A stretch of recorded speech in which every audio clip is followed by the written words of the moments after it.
Started now. Thanks so much for joining Build It Green's webinar this morning. And before we get started, I just wanted to make sure everyone is set up and can hear me. So on your screen, you'll see the control panel, which contains panes that can be expanded or collapsing by clicking on the positive or negative side on the left side of each pane. You can locate this grab tab.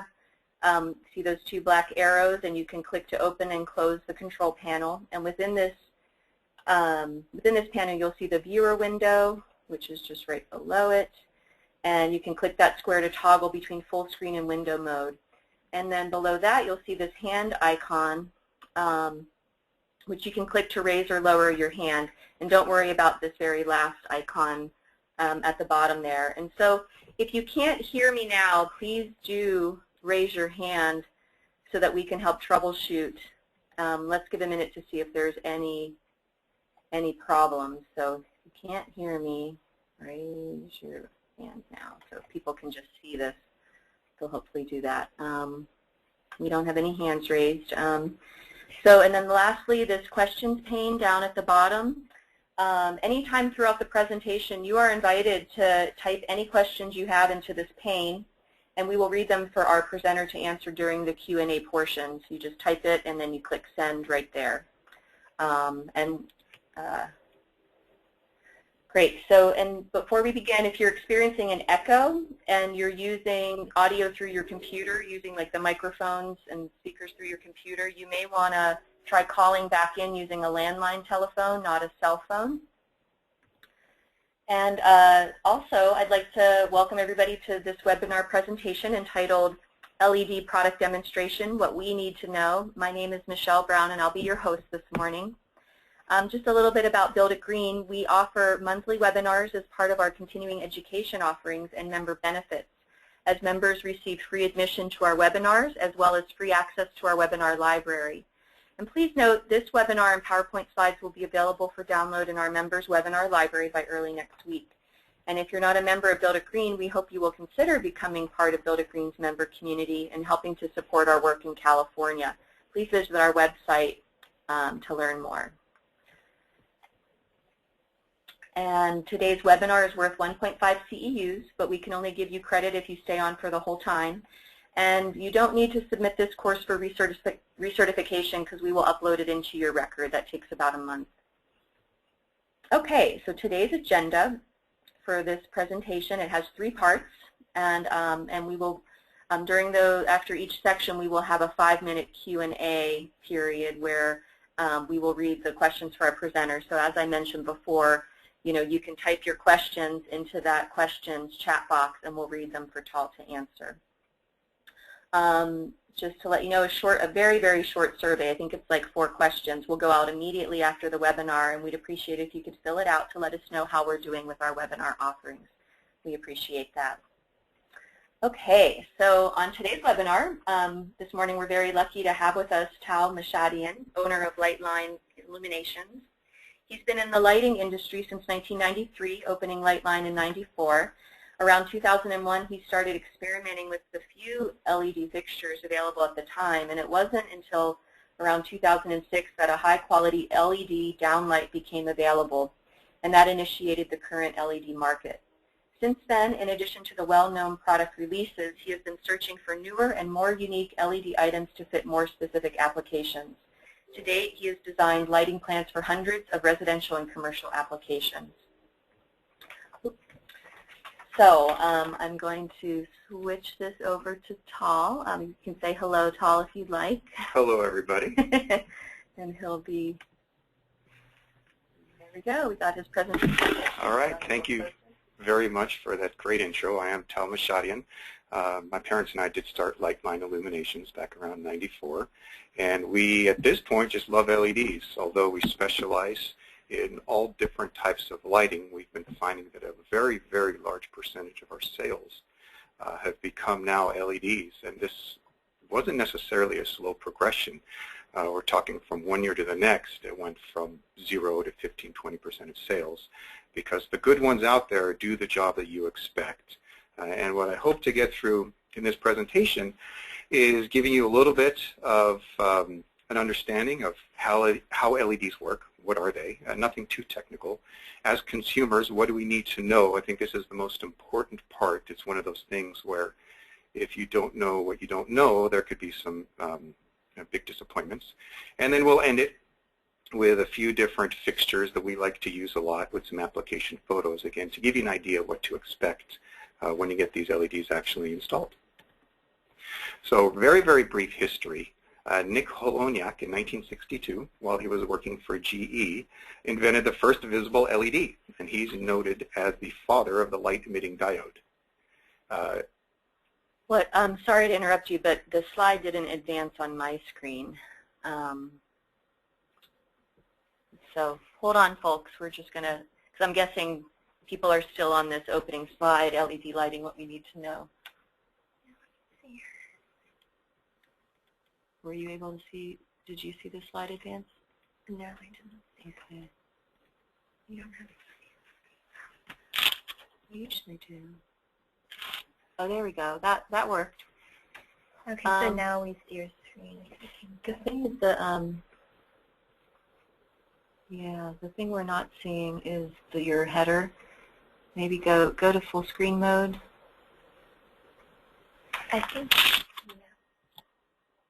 Okay. Oh, you don't have a header. Okay, so that's fine. I might be able to run it as a PDF if my program is overwriting.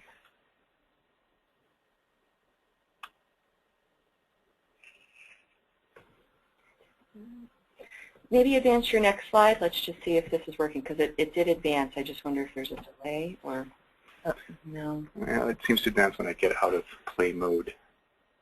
Right. Sorry, folks. This is new territory for us here. Maybe don't have it in the full screen mode. Is that maybe the best solution right now?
I just sent it. Okay. Looks like we're all set.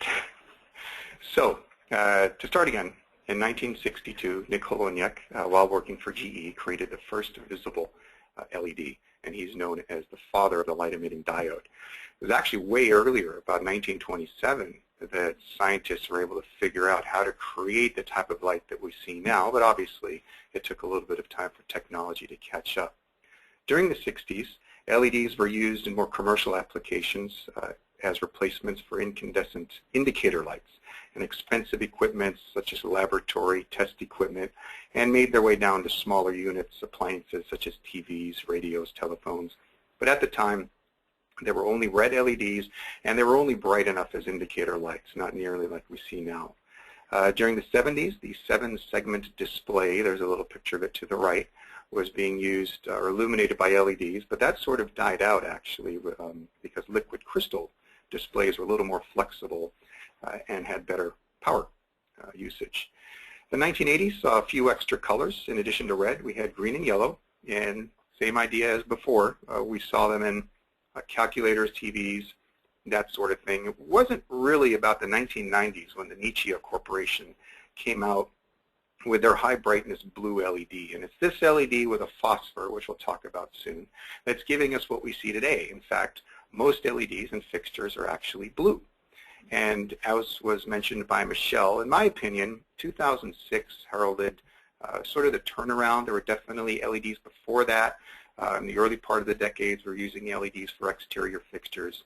But when LLF, now owned by CREE, came out with the LR6, which you will still see around.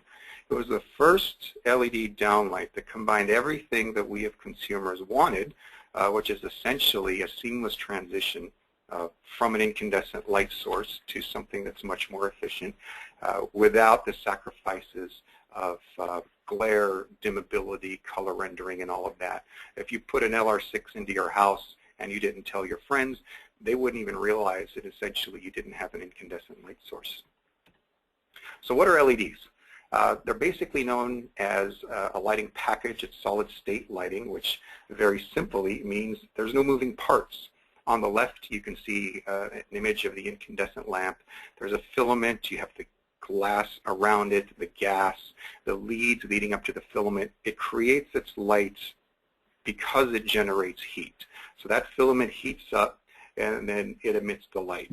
LEDs, which we'll talk about soon, do create heat, but it's a side product of it creating light. And on the right, you can see the LED die or the chip. That's the little yellow square in the right-hand image. It sits on its foundation, or what's known as the substrate. And then reflectors and lenses are added by the fixture manufacturers to help make the light how they want it to be, whether it's a desk light or a recessed light. And in the middle is a very simple representation of how it is inside that die. You have the negative on the right side, the positive on the left. As the power, as the voltage passes from the negative to the positive, it passes over the junction. That's where the mixture of power is and where the photons or the light comes out. So the junction is important because that's the actual light creating source of an LED. And again, heat is a byproduct of that, and we will get into that pretty soon. There's some particulars we need to know about LEDs. First of all, as the LED sits on its substrate, there's very obviously something behind it. So it's not omnidirectional. This is good and bad, and it's something that we'll talk about, but manufacturers do have to worry about and design the lenses for LEDs to get the effect they want. They are sensitive to heat, and the colors that you see are not necessarily colored LEDs. They're actually created by phosphors. Incandescence versus LED bulbs. Again, on the right, we have our standard incandescent bulb. We all grew up with it. We know the effectiveness of it, how the light goes out, pretty much how it's all going to look. On the left, you see, again, another LED package. You've got that die sitting on its substrate, which completely eliminates the light going out behind it. So initially, you have about a 180-degree beam spread, in a sense, coming out, and that's something that has to be mitigated by the companies. Now, here we've got the same light, and it's going to sort of give you a transition of making LED replace an incandescent. So you can see here with the arrows pointing, basically how the light emits from the fixture. Now, as we know, the LED chips are sitting on a substrate. It can be vertically or horizontally, but we're limited in the overall beam spread. So what this manufacturer has done is you can see the arrows pointing to those little yellow chips. They're on a vertical surface, and there's a lot of them. So it creates a lot of overlap, light going behind the fixture, or here the bulb in this case. But behind that, you do have the electronics, that lighting package that we talked about. So there is still some blockage, but you can see with this light, you're probably going to get a good 250, 300 degrees of coverage with this. But you won't get light directly behind the LED. As technology not only in the chips increases, but in the glass, lensing, understanding how the light works, we now have this version on the bottom left, which what this company has done is the LEDs are actually on the horizontal shining up, but the bulbous glass flares out a little bit around or beyond the heat sink, just a hair, and it's all frosted on the inside. So this setup is a wonderful way to really mitigate the fact that the LED initially is only 180 degrees. Now this leads to one of the potential drawbacks with LEDs, is the somewhat lack of flex or directionality of the light. It's a very good thing if you need a task light. But in my personal opinion, as a pure replacement for an incandescent bulb, I think LEDs are probably about 85% of the way there. We do a lot of custom glass, hand-blown glass, where you want the whole thing lit evenly. So on a hanging pendant, unless the LED is designed specifically for that type of light, if you just screw one in, you might get mixed results. So I only say this so that you have an idea of what to expect if you're testing something out. Heat management. As I mentioned earlier, a side effect of creating the light is heat, and heat is the biggest enemy of LEDs. The big selling point is they're not hot. Well, if they're made correctly, the chips themselves aren't hot. That junction, where the light emits from, has a specification for a certain amount of temperature, and that's done by the manufacturer, whether it's CREE or Nichia, who we spoke about earlier. And as long as the third-party company who's putting this in their floor lamp, whatever, keeps that junction temperature as it should be, we'll get the life that's expected out of it. But if you want to get more lights, if you're creating a fixture, you do need to manage that heat. And on the right-hand side, we see a very simple square heat sink with a chip sitting on top of it. And underneath that, you can see a flashlight. Now, the front of it looks pretty cool, and it wasn't there just for design. It's actually a heat sink to suck the heat away from the actual chip. So you got the little fins, they warm up, there's space in between it, so it allows them to radiate the heat out, which then allows them to suck more heat from the LED. If there's too much heat and the heatsink can't manage it, you'll have issues. And that's something that in the beginning was a problem. I'm still seeing with maybe some smaller ones, really cheap ones, but most of the major manufacturers understand what it takes, so how important it is to manage that heat. You can see on the graph there to the bottom, the vertical line is the life in years, and the horizontal line is the junction temperature. So as that junction temperature increases, that life goes from 19 years down to 3. This doesn't say that it's bad as long as you're aware of everything that's coming out of it, but that junction temperature could be high either because there's not enough heat management or the LED is overdriven. If it's rated for a certain amount of voltage, it's totally fair to give it more voltage to be brighter, but at the same time you have to manage that heat more and of course accommodate for the loss of life and letting people know that instead of the 20 years that they think they might get, it'll be less. Is that the main issue when you say it's going to, if it overheats, you said there'll be issues? There'll be a lifespan. You can get funky light quality out of it, and it's mainly the lifespan issue of it, and it actually can get really darn hot. So it is something where if you have an LED rated for 12 volts and you give it 24, you might be really happy about the brightness, but any of the little resistors in there can get pretty hot, and it's not necessarily a safe thing. So just because the big selling point is that they're cool, make sure that if you're putting stuff together yourself that you follow that along and you test heat on that. Phosphors are what actually creates the color that you see. There's two main types. One is the phosphor-covered LED, and the other is remote phosphors. On the left, you'll see an example of the phosphor-covered LEDs. You have any number of chips on the bottom, and the phosphor sits directly on the chip itself. And this is mostly what we see out there. And what that does is it takes the blue wavelength of the LEDs, because LEDs tend to be blue, and then it changes that and it fluoresces with its own wavelength. Now, of course, any layer, whether it's a phosphor or glass that you add between the LED and your room or your eyes, it's not 100% diffusion, so you're going to lose a little bit of light. So the phosphor that goes on it is very important. Obviously, we have no control, so we just have to hope that the manufacturer that's making that table lamp, the phosphor that they're using to get the color that they want, is a good quality phosphor. Then above that phosphor is a diffuser. Maybe they don't want you to see the individual dots. They want the chips to blend, or they have a different lens to direct the light. Each one of those steps loses a little bit of light. This isn't a terrible thing, but it's something to keep in mind. We'll get into more detail in the future, that although the chip may be a certain brightness, what exits into the room might be a little bit less. Now on the right, you see a remote phosphor. This takes care of one of those steps. So what it does is removes the phosphor from the LED chip itself. It blends it with the diffuser. And for example, there's one company right out here in San Mateo, and they claim a 95% pass-through rate. So you're really only losing 5%. And what this remote phosphor allows is, first of all, that it removes that phosphor from any potential heat source. So there's less of a chance of it breaking down. At the same time, now it can be shaped with the lens. So this gives the third-party manufacturer more flexibility to create a different type of fixture. Now, just in case someone doesn't understand, when I say third-party manufacturer, you'll have a manufacturer of a chip, and I'll just use Nichia as an example. And then someone else can buy that chip, you can, I can, anyone, and put it into their own fixture. That would be the third-party manufacturer. And we'll get into more examples of that in the future.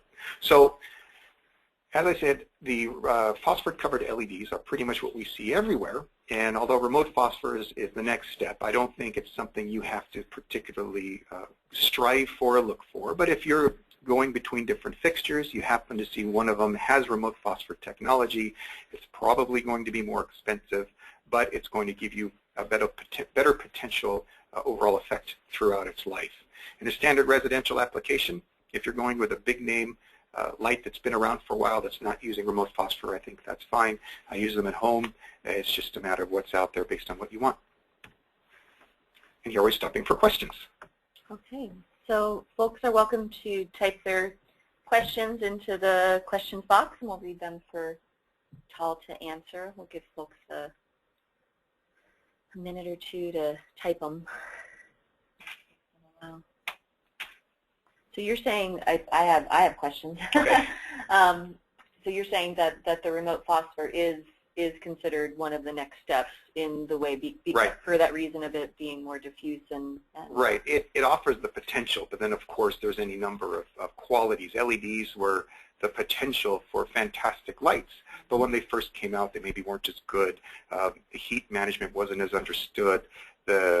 How solid the quality of the LED maybe wasn't as good. So it's just a matter of what's being used, the quality of it, which of course goes for anything. But with what we're experiencing with different companies and all the testing, at least the ones that we have, we're very, very happy with. We've spent and wasted a lot of money following what was on the box and turned out not to be the case. But those days are pretty much over. Okay, so we have a question from Tony. Hi, Tony. Please explain how you match your switch to your LED load. Good question, and this is sort of confusing. Different LEDs require different types of dimmers. Some LEDs aren't dimmable themselves. So I can't really say in a global sense because I can have a recessed light, a puck light, and a strip light, all from the same manufacturer, and each one will use a different dimmer. So what you do is you either it's on the packaging of the fixture, or you speak with the manufacturer itself, and they're very open with it. They're understanding more of what it takes. Be aware of a dimmer that says LED dimmer. Lutron has their CL series. I carry a Lutron. It's a fantastic dimmer, all of about $26, and it says LED and fluorescent. It's not totally true. Certain LEDs, even if they are dimmable, will not work with the CL, and it might give the impression of it'll dim any LED. So whoever you purchase the LED from, speak with them, look at the instructions with the fixture, and you'll find the type of dimmer, whether it's magnetic low voltage, electronic low voltage, or even a regular dimmer. They're getting better and better. Okay. And we have a question from Linda. Hi, Linda. What is in the phosphor? She hears that it contains arsenic and mercury, so it might not be as safe for the environment as we originally thought. Any comments? And that's the different quality. I think it's Intimatics is the company out of, I think it's Fremont or San Mateo, and their phosphor doesn't contain any of those, and that's the company that gives that 95% pass-through. It's all a matter of cost. I've seen strip lights that are $3 a foot, and I've seen another one that are $25, even though they put out the same light. What was the name again? I think it's Intimatics, INTEMATIX. And they give a pretty good demonstration information of phosphors. I used some of their slides on their website.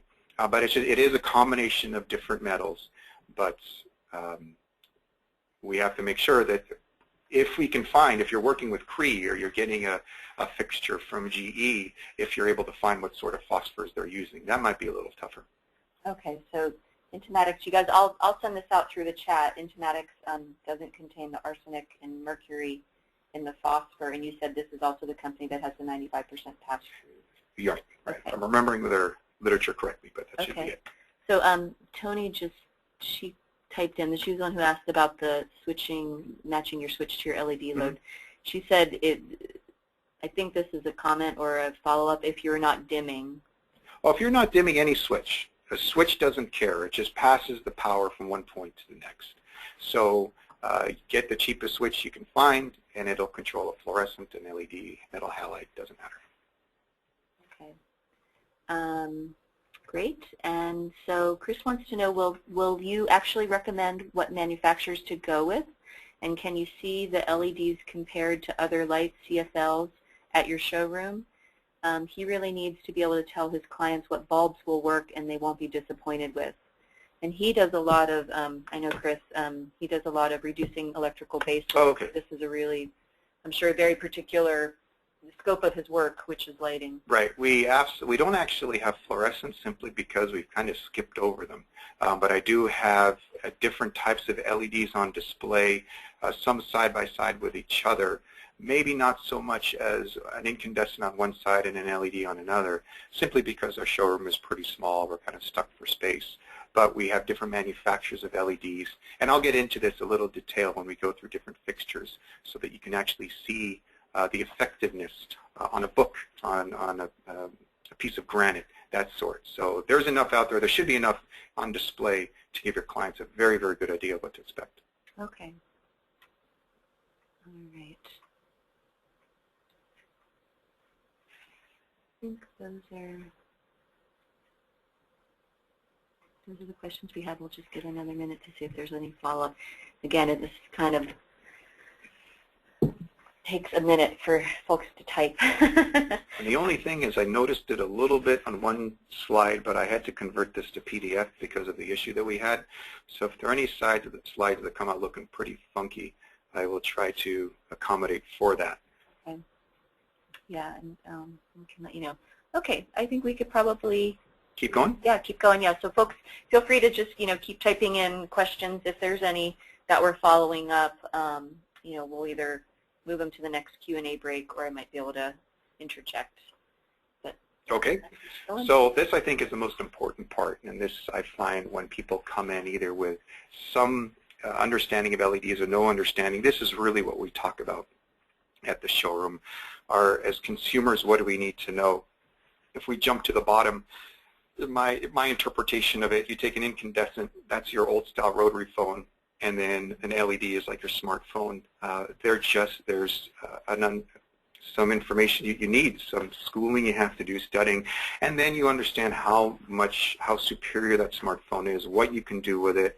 But at the same time, it can add a little bit of confusion, like dimmers, for example, phosphors, that sort of thing. So lumens, that's basically the measurement of light that's exiting any fixture, not just LEDs. Color temperature, known as Kelvin or K, which is how warm or cool a light looks, yellow or blue. CRI, which is very important, which is a color rendering index. Understanding the lifespan, we touched on 20 years, 3 years, what does it really mean? And then potential misinformation. I think this isn't so important anymore, but we definitely went through a lot of money, either through people purposefully misinforming us, or they just didn't know themselves. When I say people, I mean manufacturers. Lumens, again, how the light is measured. If you take an incandescent bulb, it's generally all the same. GE, Westinghouse, we all know what a 60-watt incandescent bulb does. And that made life really easy. You walk into a lighting showroom, this wall light has two 100-watt bulbs. You have a pretty good idea of what you're going to get. But we never actually thought of lumens. I never thought of lumens until about 5 years ago. So this table on the bottom gives us just a basic idea. I don't use this as a rule, but now you know, is it 1 lumen, is it 100 lumens? So your 40-watt incandescent, roughly speaking, 460 lumens. These numbers range depending on where you look. 60-watt incandescent, 700 lumens. Now to the right column is efficacy. For those of you in California, we have Title 24. It's for lighting, very, very solid on efficacy. Efficacy is basically saying for every watt you give to that bulb, how many lumens are produced. Incandescents have a very low efficacy. 11, 12, you can see up to about 18. Halogens, I think we can get up to about 30, 25 or so. And LEDs are what California considers as a high efficiency or a high efficacy bulb, is 40 lumens per watt or more, which is pretty good. But again, that's as of many years ago. We've got LEDs now that are 100 lumens per watt. It's fantastic. This is technology stuff. Every 6 months, something new is coming out, something brighter. So you're getting the same amount of light with much, much less energy consumption. But to give you an idea of that 60 watts that's sitting in your recessed light now, roughly speaking, 700 lumens. Color temperature, that's the K. How warm or cool the light looks. As I said, it's based on the Kelvin scale, which is that K. And your standard incandescent, you can see the table there on the left, tends to be the warmish, has some yellows in it, and that's about a 2700 K, or what's known as warm white. Halogens are about a 3200 K, so you can see there's still a little bit of warmth in there, but it starts pushing towards that neutral, which is between 3500 and 41. And then to the way right, you have your real cool light, which is blue. And jewelry stores love it. It shows off their diamonds really, really well. Now in the beginning with LEDs, a way to cheat and get more light out of lower energy usage was having a bluer light. Same thing with fluorescence. So periodically I still have some people coming in who went to Home Depot or whatever back in 2004, and they got an LED, but it was really blue. And that's just because at the time the technological limitations to give the amount of lumens that they know you wanted, it had to be a bluer light. Now, we don't have to worry about that so much anymore. And designers, architects can really design how they want it to be. Maybe they want a 5000 K for a certain area or a 2700 K for another. But no matter what, you're going to get that lumen output that you need. A little picture example there on the right. The upper left hand is your, roughly speaking, 2700 K. If you look behind it, you can see, I think, the reflection on the wall. You can see it's sort of yellowish. 3500 on the right, and then 5500 below where you can see a little bit of blue is added into it. Now these always have a little bit of plus minus. So again, not a rule, but this gives you a basic idea. The one thing to really be aware of is look at that color temperature number. Don't go based upon the manufacturer's description. Warm white is generally up to about 3200, but I've seen fixtures at 35 that are considered warm white. And if you're thinking a 2700 K and you see that warm white and you put it in your house and it's 35, you're going to be disappointed. So simply look on the box. On the bottom are two different installs that we did. Cove lighting. The left, the client preferred the cool light. So you can see in the Cove, it's pretty neutral, 3500 K, and take it as you will. She loved it. Myself, I'm more of a warm white person on the right-hand side. And you can see very nice even glow on both of them. Both of them are dimmable, and they just give a nice ambiance to the room. Color rendering index. I really hammer on this because when we started, we specialized in halogen lights, and halogens really have the best color rendering, CRI, color rendering index. It is based on a percentage, so 100 is the best. And for example, if you go to a gallery, they're always using halogen bulbs, unless the artwork is specifically tailored towards an incandescent. And I'm sure instead of 275 watt halogen bulbs, they would love to use 210 watt LEDs, not just for the energy savings, but for the heat. But different LEDs, even if they have that same CRI rating, actually make things look a little differently. And that's because the way it was explained to me is think of an incandescent like an LP, your old style record, and then the LED is your CD. So the way that they deliver that music is different. One's analog, one's digital. So the measurement to get to that CRI with an incandescent will give you a number with an LED, but it may not be even across the board. All this means is that if you see an LED with a 90-95% CRI, see it in action, take a piece of your granite if you're lighting up your kitchen, put it underneath that LED, and then put it underneath another one. See what you like better, because one may be a little heavy in the blues, the other one in the greens, even though on average they have that same CRI. And I'll give you an example of a wonderful one which seems to across the spectrum, to be a very, very good one. So not to scare you, but again, what I would just want to avoid is disappointment.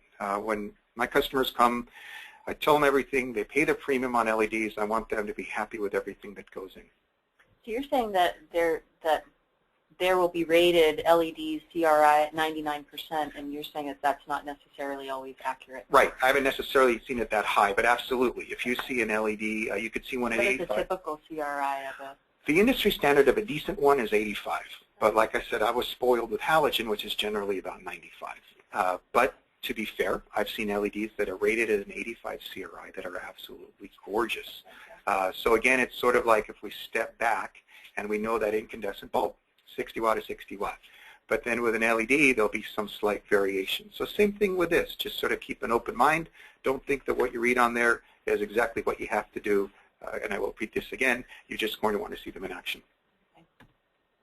Here's an example, 82 CRI. Now, if we didn't know any better, looks pretty decent. This is CREE. They're one of the big boys out there. They've been around for a couple of decades, and they have the LR6, which is actually manufactured by LLF, but done with CREE products. So everything looks pretty decent. Bananas look good. What can you say? It's perfectly acceptable.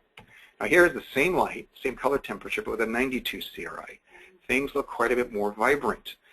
So obviously we know which one the produce seller would like. And then we'll give you a side-by-side. And now you can see how it goes. Maybe in the 82 there might be 1 or 2 points that you might think looks better. But overall that 92, it makes everything, gives it a more rich color. And not to harp on it, this doesn't mean that all 92 CRIs LEDs will do this, but this is the potential of what they can do, CREE being a very, very excellent company. Lifespan, we see it 30 years, 50 years, 50,000 hours. LED light gradually declines over time. The industry standard basically means that the lumen output from when the LED starts is allowed to lose 30%. At that point is considered the end of life, or that 50,000 hours. Or 70,000 hours. Now it might be heavy on the front end or on the back end, or somewhat evenly through. But when you go to 70% of the initial lumen output, that is your end of life. Now the beauty of this is it's not like a halogen or an incandescent, which at that point just dies. You'll still get light.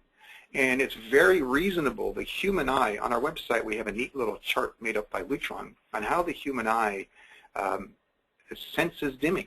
So you can take a meter and it'll meter out 30% dimming, but your eye only sees it as about a 10% dimming. For residential, that's not really a big deal. For restaurants, it's huge.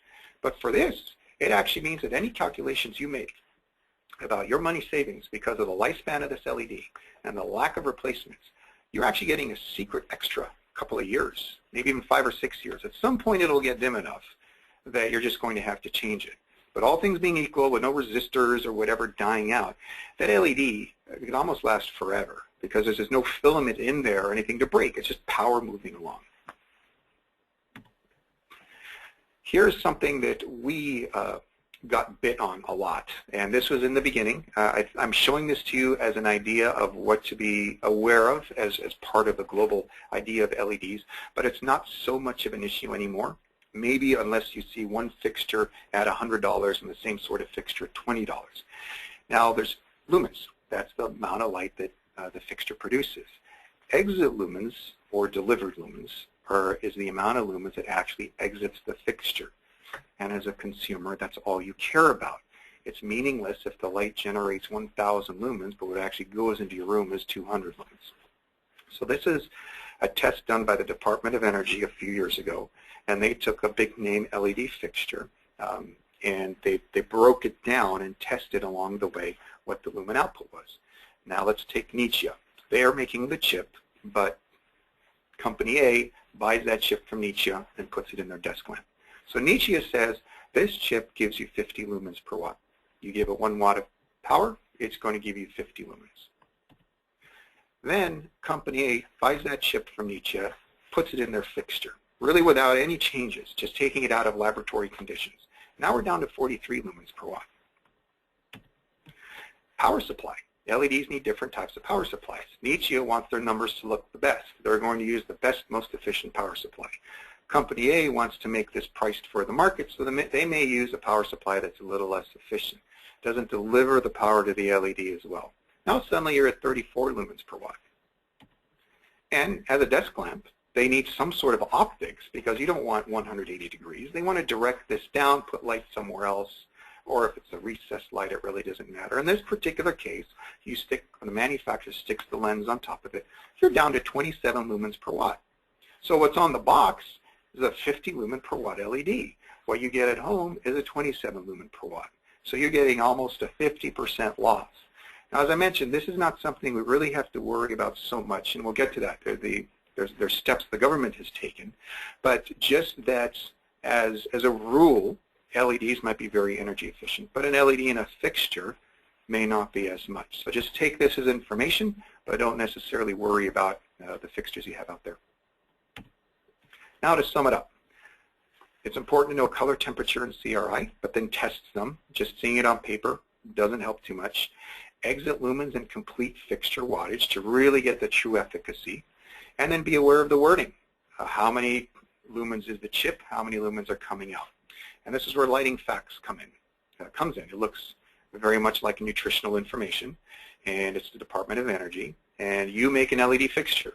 You go through third-party testing, and you submit it to Lighting Facts. Sorry, this got a little bit squished down, but what Lighting Facts tells you is delivered lumens. And this is every LED with Lighting Facts will look exactly the same. Total watts of the fixture, the efficacy of the fixture, color accuracy, all of this is third-party. Color accuracy, sorry, being CRI. So it's not just the manufacturer giving this. And Lighting Facts will actually buy periodically these fixtures from me or another distributor. They won't buy them from the manufacturer, and they'll test them. And they'll make sure that it's still along these lines, otherwise that manufacturer gets in trouble. Now, Lighting Facts helps because then there's most of your homework. What it doesn't necessarily mean that just because there's not a Lighting Facts label that you should discard it. Two of my favorite lights, three of them in fact, don't have a Lighting Facts. One of them is an under cabinet with over 100 lumens per watt, third-party tested, made in America, fantastic. And then we have a surface mount one, another US-made one that I'll show you. And again, nothing but success, fantastic color and accuracy of that color. And questions? Great. We do have questions. So is Lighting Facts, is that a label that would be on the box? Yes. Is that like a Consumer Reports where you go and read about that? Or? It's actually on the box. So you buy your box of cookies and you have nutritional information. You buy the LED and you'll see Lighting Facts on it. Okay. All right. So we do have a question from Tony. How will Kelvin change over life of LED? That's a great question. And that's where the phosphor comes in because, again, we are generally talking about blue LEDs. Not sometimes, like what CREE has done with their LR6, is they have a combination of different LEDs, and they do that to really get that CRI up. That's what makes the LR6 maybe a little more expensive than some alternatives because they add some reds in there. Other companies put all blue LEDs with that with the phosphor. So I've had LEDs probably for about 5-6 years. And it's hard because when things happen slowly over time, I haven't received any calls from anybody saying the color of my LED has changed. But as long as you're going, the best I can say is a company using a well-made, well-known chip. They're a big company that understands what it is the client needs, what the particulars are with LED. I think we're going to see very, very little degradation. And I actually have an example of a fixture a fixture where the manufacturer takes that into account so that if you get one in 5 years from now, they'll actually color match it to what you got 5 years ago. And is that just the nature of the phosphor or the actual, like that's what's actually changing over time? Right. It has nothing to do with the exit lumens, right? No. This is inherent in the chip. In the chip, right. Now the exit lumens will change because we have that 30% degradation we're allowed. But right, it's going to be the phosphor or, yeah, pretty much the phosphor that's going to affect that. Okay, we have a question here. I have clients who are interested in LEDs for their residential and commercial lighting designs, but the cost deters them from choosing LED. Do you foresee the cost becoming competitive with fluorescent? Probably. It depends what you compare it to. So I always do it as an even. So if you want a fluorescent downlight that structurally looks nice, maybe with a 3 or a 4-inch opening, gives you the light that you need. It's not a glare bomb if you look at it. Good CRI, good color temperature, and it's dimmable. I have an LED that can match that price right now. If you go to a big box store and you get the cheapest fluorescent, then no. So it's what does the client want?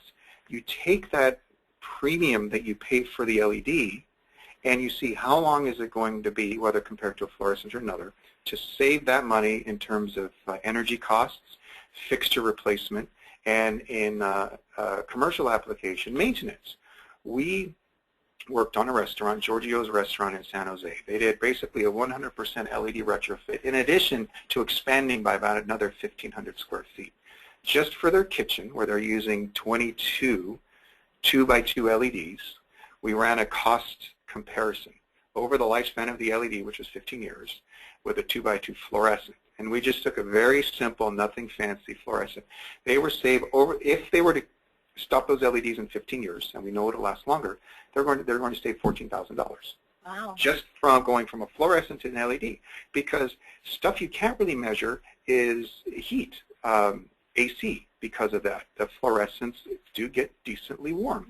The LEDs, all that heat vents up behind it into the attic, in between floors or whatever. So you have that, the maintenance person that you're paying. So if someone's budget is really, really low, $40 a can, not too much you can do.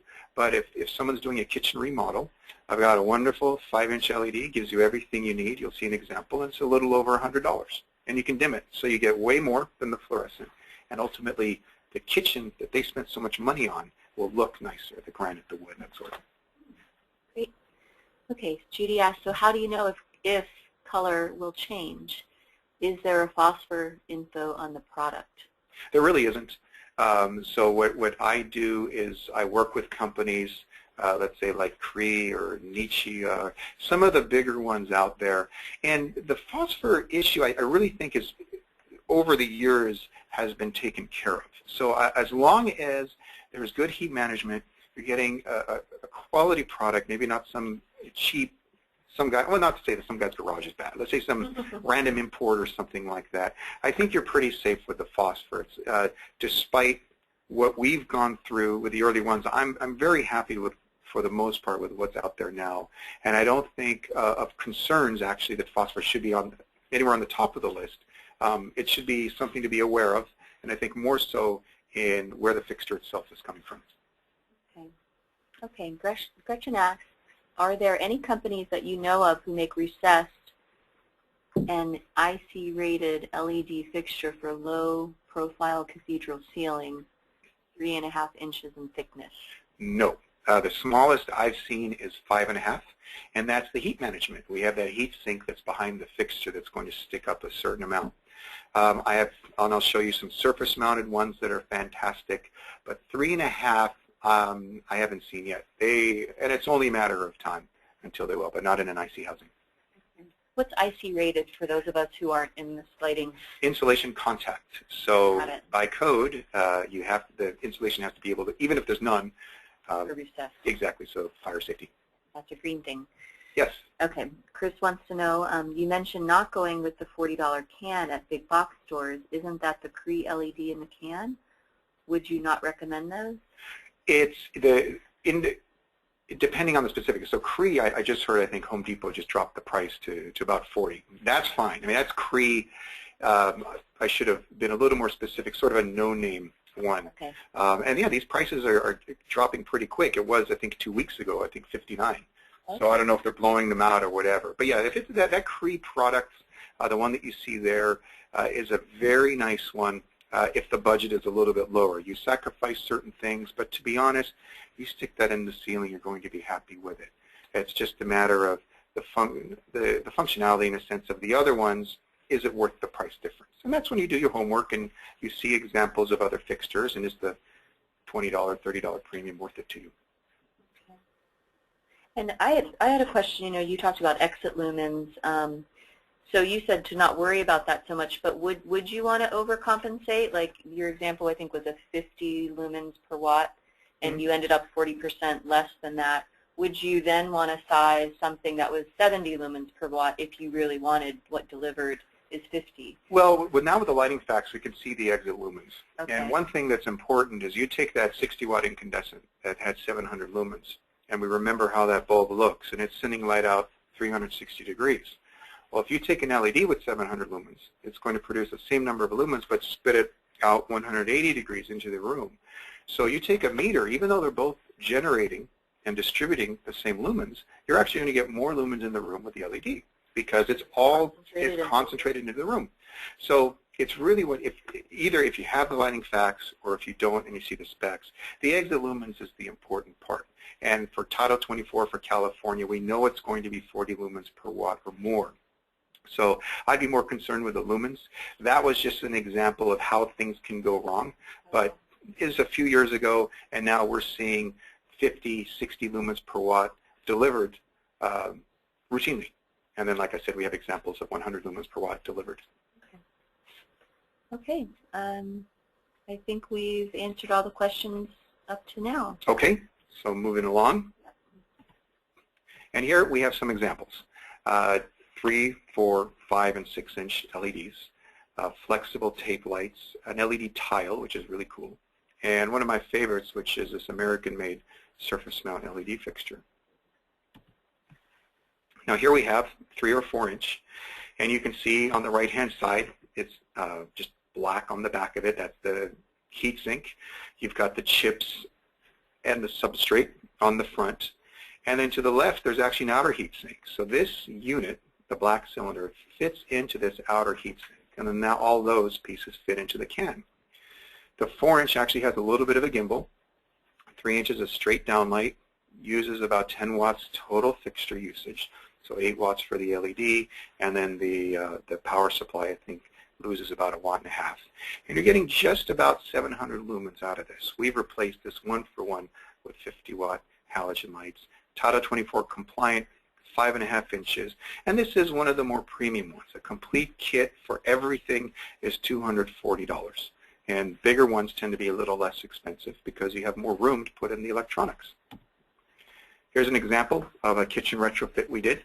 They went from 300 watts of halogen down to about 50, 60 watts of LED, and the light output on the counters was the same. And very nice color rendering. It's a nice warm light, and the color accuracy, the CRI, was very, very nice. So the granite, any sort of little sparkles in them weren't lost. The little veining and everything showed under these lights. So the client was extremely happy with this. And they noticed it. They compared their power bill. I think they did this in October.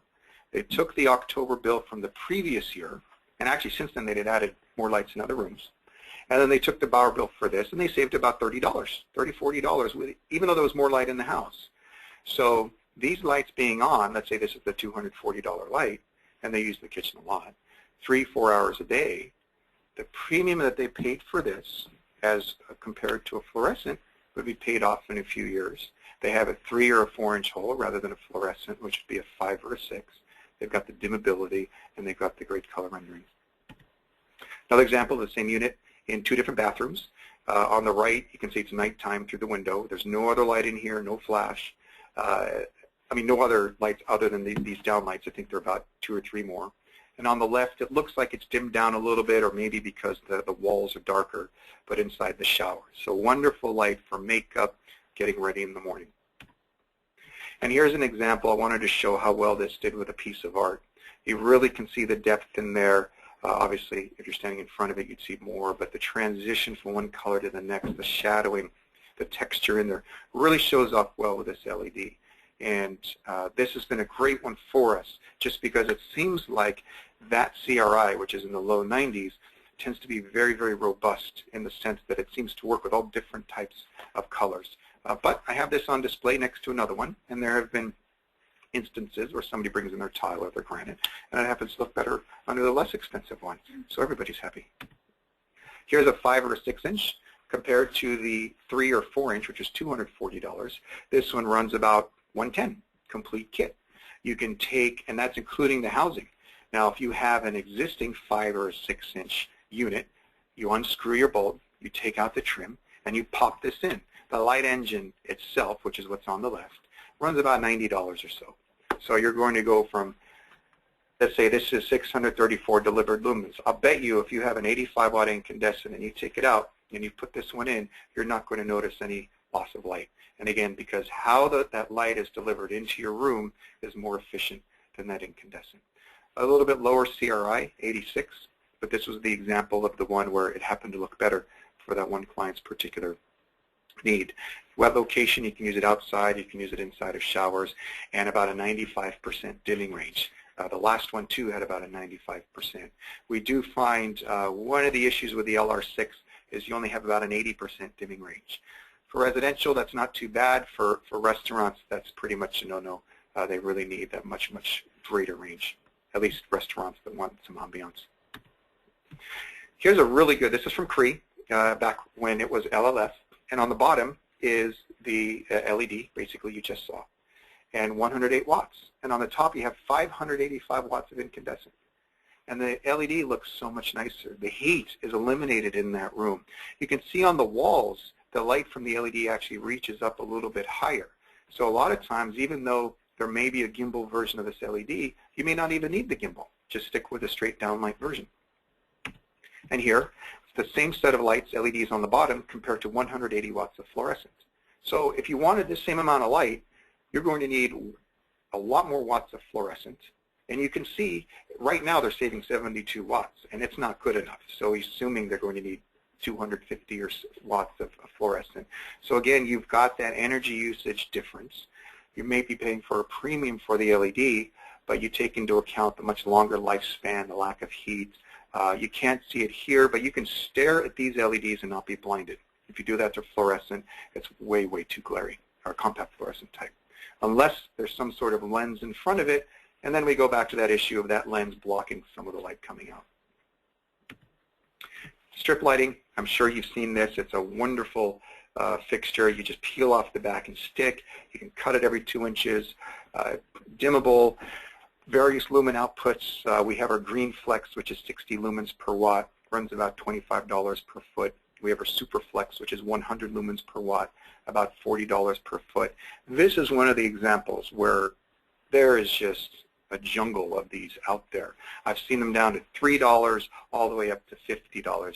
There's generally a reason for it. Somebody can make it a little more expensive just to make a little extra money, but that doesn't compensate for that huge disparity in cost.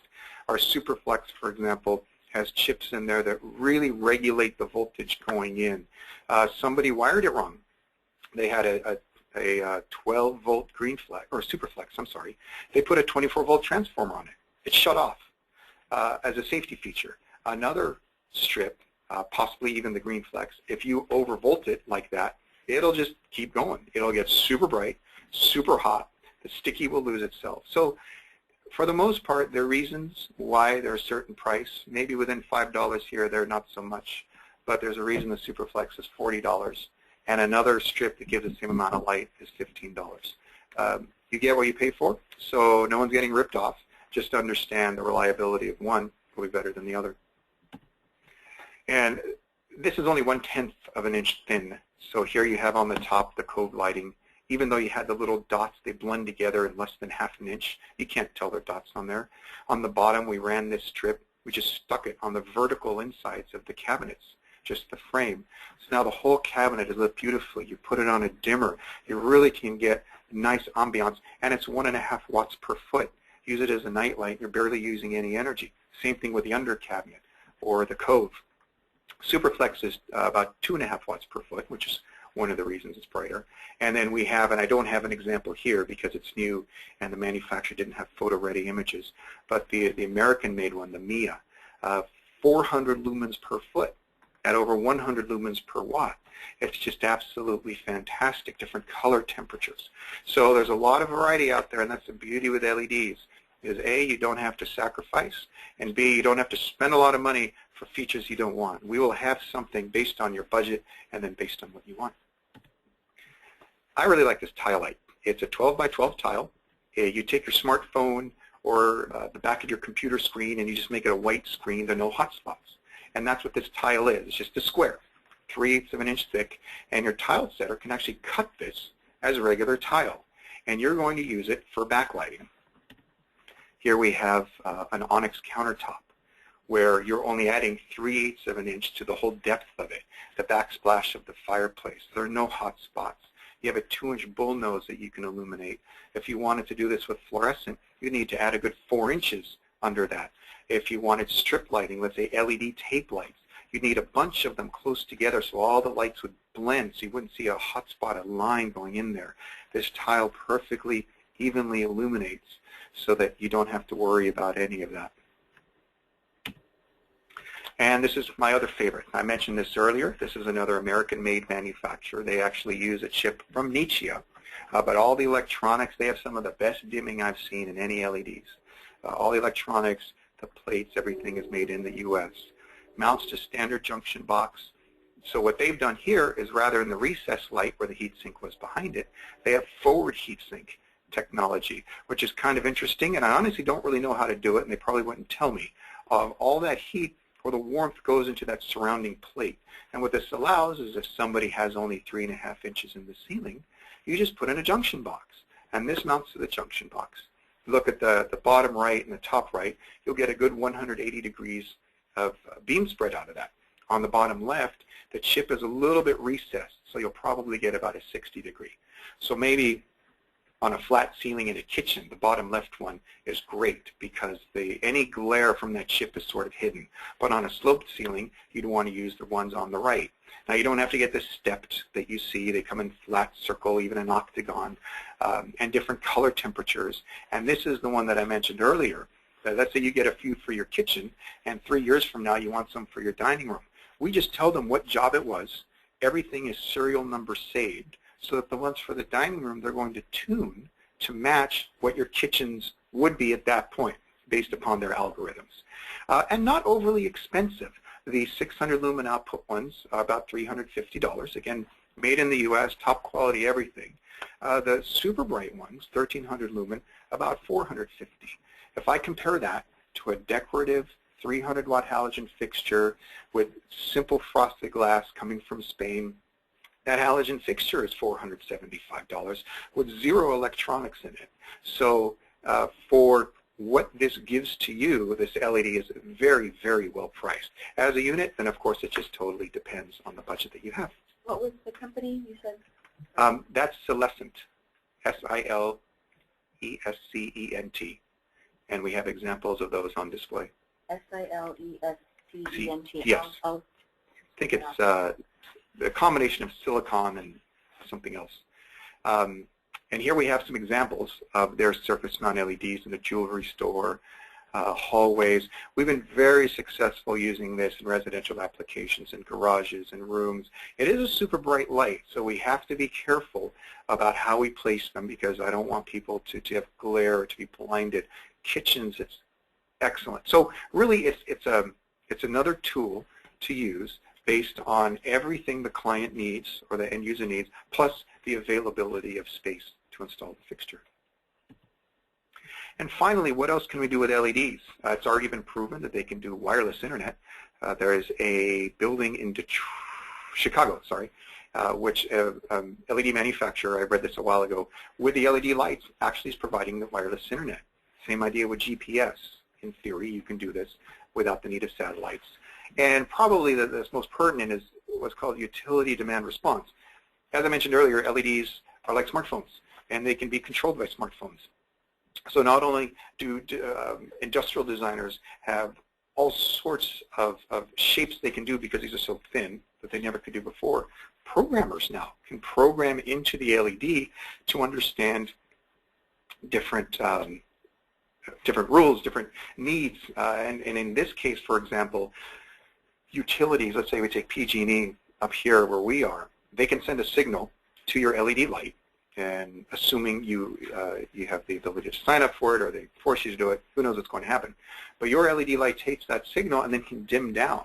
If, let's say, there's a high demand in the middle of summer or something's happening, they can dim your lights down by 20 or 30%. Of course, there aren't any consumer-grade LEDs that have this ability now, but it can do that for the future. What is happening now is there's companies out there that they'll take these LEDs from CREE or from Nichia or from anywhere, and they tinker with them a little bit, basically taking out the power supply and using their own. And in a big commercial setting, they allow the user the ability through their phone or through their website to control per lumen, per second, the amount of light. They can install a little motion sensor on each light so that if 2 or 3 of them are triggered at the same time, the light will go up based upon what time of day it is. Right now, I'm pretty sure we can do this. We haven't had the need yet, but you take your kitchen. You have your LEDs in the kitchen, and then you have sort of a sensor that takes a snapshot of the brightness in the kitchen, and it just takes into account whatever's in there. Your lights are on, your skylight, it's 5 o'clock in the afternoon. As the sun sets, these LEDs are given a signal to raise up, so you never realize a darker room. And it's done per second, so it really allows you to fine-tune your energy usage. Now, not all LEDs, most LEDs, as you dim them, it's not totally linear, but you will save energy as you dim them. So not only are you using something now that's using 90% less power, but at the same time, per time of day, per minute, you can mess with the brightness of it to save even more power. Like smart lights. It really is. And you do it like this one company, they just pulled out their smartphone, and in this huge floor, because with fluorescence now, you generally have a motion sensor connected to X number of fluorescents. So that means one person is walking down the hall, all the cubicle lights turn on. With this one, you have your recessed lights over the hall. They all have a little motion sensor, which costs about $2 to put in.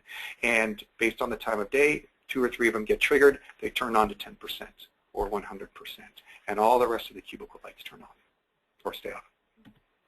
And that's it. Hopefully, you got a pretty well-rounded presentation there, giving you what you need to know. I hope I didn't give more questions, but we are available. You have my email, phone number. Come on in. We have everything I showed you we have on display. It can be a little overwhelming sometimes, but if you just take it step by step, it's like the same thing. You figured out your smartphone. That's way more complicated than this, so you'll have no problem figuring these out. Okay, we do have some questions that are coming in. This is from Skier. Are there screw-in base type LEDs, and are they safe for replacements of screw-in CFLs based on the heat issue? Yes, and that's one of the things with CFLs is in laboratory conditions you get 9,000 hours, and inevitably you don't when you put it in your recessed. Same issue with LEDs. So CREE, for example, I think it's their LRP38. It's their PAR 38 screw-in bulb, and they say in open-backed fixtures like a track light, you get 50,000 hours. If you put it in an enclosed fixture, you're going to get 35,000 hours. So if we're talking recessed lights, we want to use some of those examples that I showed you, the 3, the 4, 5, or the 6 inch. Those have much bigger heat sinks. They're tailored specifically for recessed lighting applications. For track lighting, we then go with an LED type bulb. And then see if you are going to use it, let's say in a closed back track fixture, see if that manufacturer has anything on their literature about that. Because really, when you turn on an LED, I have them in the showroom, you can test it out, you'll feel some heat coming out the back. And if there's no way in that closed back track fixture for that heat to escape, you are going to lower the life of the fixture. Okay. Gretchen asked, who was the manufacturer of the 3 to 4 inch LED recessed? That's LEDPAC, LEDPAC. There, okay, just LED. To be ledpac.com, yeah. Okay. All right, I'll send that out to folks. And we got a question from Callie. Hi, Callie. She's on Field of Green staff here. What is the electromagnetic frequency or extremely low frequency emission output associated with these alternative uses of LEDs? How does it compare to other electric outputs from a health perspective? That I haven't tested. That's a good question. So it goes a little beyond everything I've worked with. I have come across one bulb once, that just in the sense of radios. If someone had an AM radio, it would interfere with that. But beyond that, I haven't had any problems. But in terms of health effects, that is a good question. I'm going to have to check that out myself. Okay, great. Yeah, and if I hear back from Tal, I can email that to everybody as well. Okay, so another question from Skier. Most of the people I work with do not want dimming in their kitchens and would not use that feature. Can fixtures be installed without dimming, and what is the cost difference? Sure. They're inherently dimmable, the recessed lights. So you just put it on a switch. You wouldn't need to dim it. Same thing with the under cabinet lights. So that's just a feature that you get. And if you, what I find is a lot of times people say, well, I don't need to dim my under cabinet lights. But since it's dimmable anyway, they stick a dimmer on it, and they may find use for it, maybe not. But it's not an added a choice necessarily, at least with recessed lighting. With some of the smaller, like the tape lights and puck lights, we will have options for dimming and non-dimming, which then will affect the price. Okay. All right, we have a question from Tung. Are there LED tubes to replace the fluorescent tubes? If so, how much are they and what brand? Yes, there are. I've never gotten into those, mainly because we mainly do residential or we'll do commercial retrofits. Before, what you had to do is remove the fluorescent ballast, and you're either going to put in a 12-volt power supply or you're going to run 120. I did see a blurb where UL was worried about that, and any inspector would be worried about that because technically you're modifying the fixture. So what I don't know is if there is an LED tube that can take the power of the fluorescent ballast. I'm thinking not. So prices I've seen are very, very low, and they can go anywhere from $30 a unit up to $80. But then what's the maintenance involved in putting it in, and then are you actually changing the fixture itself, modifying the fixture itself? As an alternative, we have 2-foot by 2-foot, 2x4 standard fluorescent size LED fixtures, which you basically just drop in. So you place the whole fixture, but now you've got something that's, again, specifically built as an LED unit with the correct power supply, heat sinking, all of that. Anytime you stick an LED in a third party, there are some potential issues with one unit might have less air supply than another one. The recessed lights have really been taking care of that. I'm not so sure about the fluorescent tubes just because I don't have much experience. But if it's in the budget, sometimes it's even cheaper to put in that 1x4 LED rather than changing out two fluorescents. Okay, we'll give it another minute or two for more questions. I wanted to know if there's a way, I know you discussed some of the electrical needs for some of them, but is there like an overview in general? So it sounds like you need 12 volts for most. Yes and no. Or is there any? As far as you're concerned as the homeowner or the builder, all of these LED fixtures are tailored to what builders have been doing for decades. Okay. So when a customer comes in and they decide they want to go LED, and they say, what do I tell my electrician? Tell me putting in recessed lights. And that's it. I'm doing a hanging Murano glass with an LED in it. What do we put in the ceiling? Put in a junction box. So you have low voltage ones, like some of the tape, but they're the same as any other low voltage halogen light or an incandescent. Okay. So really, the fact that it's LED, for the most part, not for the most part, changes nothing. It just depends what the fixture is, whether it's a 120 volt powered or whether it's a low volt powered. Okay. So if a client has decided on what fixture they want, like I want surface mounts and I want up cabinet lighting and down cabinet lighting, it's all like because I'm remodeling my house, mm-hmm. and they were asking me, do you want LEDs or not? And because we have the electrician, and right. But I think that was maybe more about the recess. Could be the recessed. Also for under cabinet, if you were to come in and say, well, I'm looking for under cabinet lighting, my first question is, are your cabinets already there and do you have wires sticking out of your wall? If you say yes, then okay, we have 120 volt. That limits us. We can still do LED. We just have fewer options to choose from. If you say no, my cabinets aren't up, we can run whatever, great. Here are all your options. Here are the low voltage ones, which require remote drivers or transformers. Here's your line voltage option, and then based on what you pick, still it's going to be the same thing this electrician has done countless times. Okay, we have another question from Linda. I've loved your store since I first discovered it probably 10 years ago, and she's sent many of her clients there who have been delighted with your knowledge and service. I highly recommend listeners seek you out for both. So wow. Thank you for this webinar. That's great. Thank you, Linda. Linda. Yeah, and Linda's up in the North Bay. So that's a great promotion there. Somebody else who had to leave, Chris, said thank you very much also earlier. He said he thought this was excellent. Oh, good. Yeah, he said he will be in touch with you. Well, it's just my parents and myself. Oh, great. So my mom does all the pretty stuff. My dad, we sort of pulled him out of half retirement. He takes care of the books, and he can't sit still. So he puts up all the fixtures and everything, and I help more with the technical. So it seems to work out really well in that, and I got to look in front of my parents, so I do my best.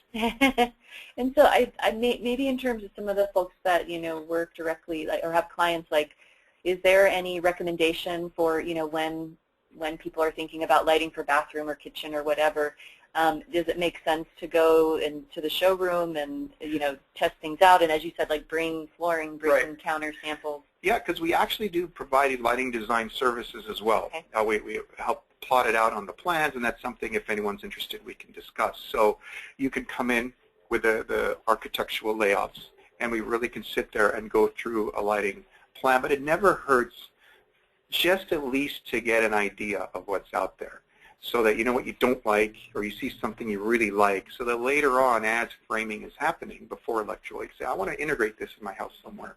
So at some point before framing, or as framing is going up, is really when it starts getting somewhat important, so that when the electrician says, what are you doing, you have a plan for him or her to lay out the lights.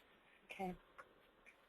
Great. Okay. Well, we'll give a few more minutes for questions for Tal. So if you have any, still got a bunch of people on the call, on the webinar. So we'll just give a chance for folks to type in.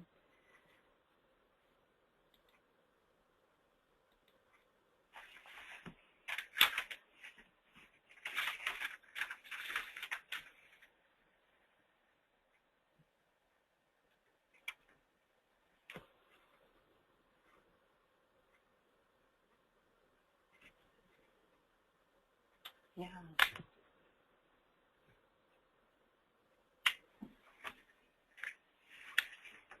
Would you say a lot more commercial businesses are using, I mean, is it a bigger sector for LED lighting in commercial than residential, or is residential? I think overall it probably is. We've just been tailored over the years towards residential, yeah. Although honestly what we're able to provide and everything like that works just as well with commercial. We all buy from the same companies and generally pay the same price. So there's, through different designers and builders, we've come into contact with restaurants and that sort. But I'm finding somebody comes in and they want to do their kitchen. To California, it has to be energy efficient. But really, in my biased opinion, there's no reason to go fluorescent because of all the benefits that LED gives for it. So it's probably a little bit of both. Commercial maybe is a little harder because they've already got something working and they got to spend money to upgrade, whereas with residential, you're remodeling. You got to buy something anyway.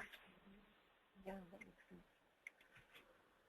sense. Okay. Well, we'll give folks a little more time, but what I'll do is I think that was a lot of great information. I'm getting a lot of people writing in. Thank you. This was a great intro to this product, and you know, yeah, I've learned a lot for sure. Oh, good. And so, you know, just to let folks know that we hope you join us for our next webinar. Check our event calendar because we're in the process of determining what our January webinar will be. So please do check that out. But I definitely want to, I hope you found this information helpful, and I want to thank you again, Tal, for providing all this great information, and thank you everybody for attending today. And as I said, if you do have additional questions, we'll stay on for a few more, for a few more minutes since we're ending a little earlier. Or you can email either myself or Tal directly. We have his email listed right there. And again, thanks again. If you can take a moment just to fill out the survey right afterwards, as it helps us know how we're doing. Yeah, people are writing in. Thank you. Great job. Yeah, people said nice to hear. Thank you very much. They learned a lot. Yeah, people are learning a lot. Yeah, it always, I mean, it's really, it almost could have been called demystifying LED lighting, That's a good title. It's like, and as you said, like we're kind of used to thinking in the incandescent, way, and so it's yeah, I know I've been a little intimidated about LED lights. Now I don't feel as intimidated. Oh, good.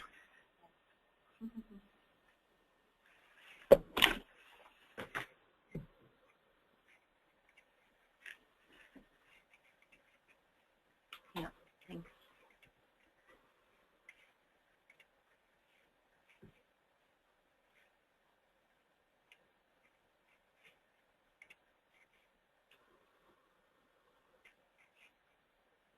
Well, the one thing I forgot to mention with Giorgio's restaurant, despite the fact that they grew, I think they added about 1,000 or 1,500 square feet, their overall electrical bill dropped. Wow. So they're so happy. They're looking at their other restaurants. And their heating and cooling, everything, yeah. The air conditioning, yeah. So I guess that would be reflected. Right, yeah, exactly. So, wow. And for, I think, I mean, just considering it was a whole restaurant, I felt the overall price ended up being very, very reasonable for them to do it. But instantly, even though it was more space, more lights, and when I spoke with the Title 24 guy, who was doing it, he asked, okay, what's the total electrical load for the lighting? And this was back when they were going to be even bigger, but they sort of scaled back. It was 1,900 watts for over 5,000 square feet. Yeah. And he paused. 1,900? Yeah. And he kind of laughed, and it's kind of a try job. Right. And he was really excited because we're talking, I counted up in my house, just in my living room, I have just 2 decorative sconces, 600 watts, plus another 120 on the wall. That's just the living room. Wow. So for this whole 5,000 square foot restaurant, was under 2,000 watts of power for the whole thing. So it really was amazing. And that was last year. Right. So every fixture they have in there now is more efficient and brighter. And Really a little compelling, cheaper. yeah. You know, yeah, especially when, you know, we're you know, it's definitely, you know, energy efficiency and home performance is, you know, there's lots of money in rebates out there, but there's just, you know, the push, you know, passive house movement, but it's just like to really get your electrical use down and your heating costs down and all of that. It just really makes sense. And I've come from a design. So back in when we first started, we had halogens and fluorescence, and we have a lot of art glass. So I'm a very design view of it. So how do I get that design that I want when I walk into a room, that the recessed lights flow with the room and all of that, and at the same time get the energy efficiency? There's always a sacrifice of fluorescent. And now we really don't get that. You can get that 3-inch hole. Right. So I'm happy. And then the customer's happy because they have an extremely energy efficient unit. Yeah, and it's nice that they offer the surface mount if you don't want to Yes. do the recess. Yeah, that's a great fixture. Yeah. Okay, it looks like a lot of folks are signing off and just writing in thank you. So I think we've answered all the questions, and as I said, you can always follow up, you know, by email. But thanks again, everybody. We hope to see you in 2012. Happy New Year, and have a happy and safe holiday. Yeah, someone just wrote we may be sending some of our clients your way. That's from Gretchen Ross. So. Oh, cool. Thank you, Gretchen. All right, everybody. Thanks so much, and we're going to say goodbye.